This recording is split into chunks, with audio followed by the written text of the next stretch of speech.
Praise the Lord. सभी को जय मसीह। मैं सुनीता चौथानी आप सभी का आज के इस यूट्यूब वीडियो में स्वागत करती हूँ प्रभु यीशु मसीह के नाम से। और आज फिर से एक नए टॉपिक को, जैसे आपको पता है कि मैं हर बार थोड़े थोड़े समय के बाद प्रार्थना के ऊपर कुछ ना कुछ टॉपिक लेके आती हूँ। तो आज का जो टॉपिक है, आज का जो टाइटल है वो ये है कि हम अपने प्रार्थना जीवन को कैसे मजबूत कर सकते हैं।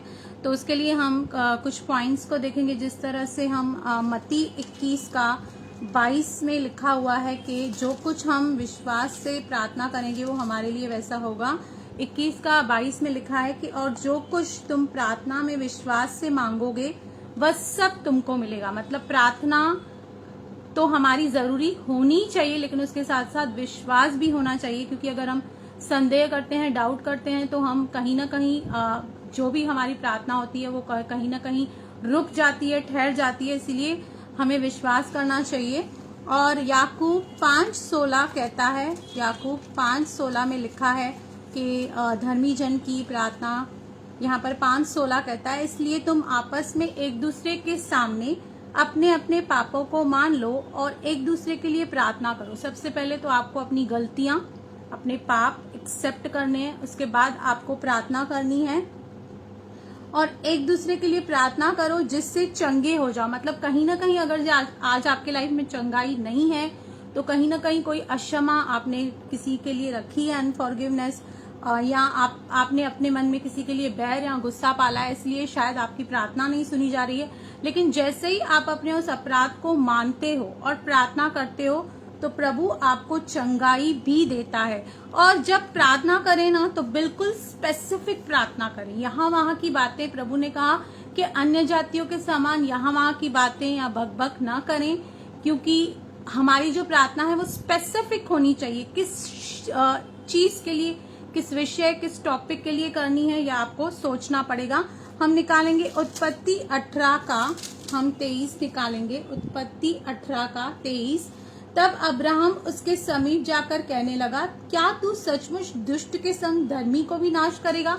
अब यहाँ पर जब परमेश्वर ने ये ठाना था कि मैं सदोम और अमोरा को नाश करूंगा, तो यहाँ पर अब्राहम को अपने भतीजे लूत की चिंता थी।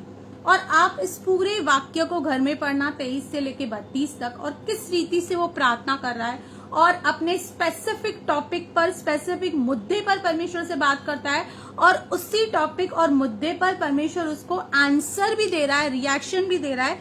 तो जब भी आप प्रार्थना करें, आप पहले सुनिश्चित कर लें कि आपको परमेश्वर से किस विषय में क्या बात करनी है, किस लिए बात करनी है, ताकि वो जो प्रेयर है वो स्पेसिफिक प्रेयर हो, उसमें यहाँ वहां की बातें ना हो।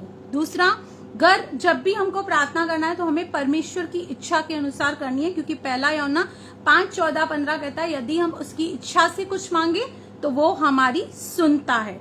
और दूसरा, जब भी प्रार्थना करें वचन रखकर प्रार्थना करें, क्योंकि धरती आसमान टल जाएगा, परमेश्वर का वचन कभी नहीं टलेगा, वो कभी खाली होने वाला नहीं है। तो हमें जब भी प्रार्थना करनी है ये विश्वास करना है और वचन के ही द्वारा हमें प्रार्थना करनी है, ताकि वो प्रार्थना स्वर्ग तक पहुंच जाए। और हमें ये भी प्रार्थना करनी है, अगर जो हम देखते हैं अपने बच्चों को या अपने किसी भी फैमिली मेंबर को किसी भी बात में स्ट्रगल करते हुए देखते हैं, तो हमें ये भी प्रार्थना करनी है कि प्रभु इनको संसार और संसार की बातों से दूर कीजिए। जैसे अगर जो आप किसी को देखते हैं, प्रैक्टिकल एग्जांपल बता रही हूँ कि वो संसार में ज्यादा हैं, या जैसे आजकल के बच्चे भी हमारे संसारिक बातों में ज्यादा रहते हैं, तो उसके लिए हम कैसे प्रेयर करनी है, उसके लिए हमें प्रेयर कैसे करनी है, हमें वचन कोट करके प्रेयर करनी है।